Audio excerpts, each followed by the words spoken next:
مرد 27 ساله ساکن شهر وحدت با گمان سوء قصد به آدمکشی دستگیر کرده شد. وزارت کارهای داخله گفت که او شب 2 ینور تخمینا ساعت 02:55 از روی خصومت شخصی به خانه خاله 59 سالش به جامعات چارگلتپه نوی رودکی رفته با تبر یک مرتبه به سر خالش و یک مرتبه به سر شوهر نیز 59 ساله خالش زده است. در نتیجه زن و شوهر هر دو جراحت‌های وزنی جسمانی برداشته در بیمارخانه بستری گردیدند.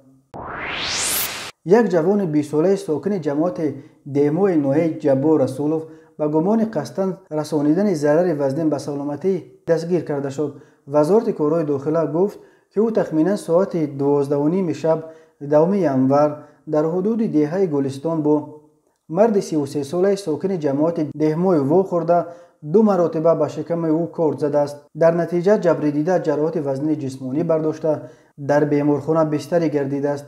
سبب مناقشه این شده است که گویا جبر دیده به مادر 45 ساله حملگر زنگ زده خواهش کرده است که با او مناسبت عاشقانه نماید.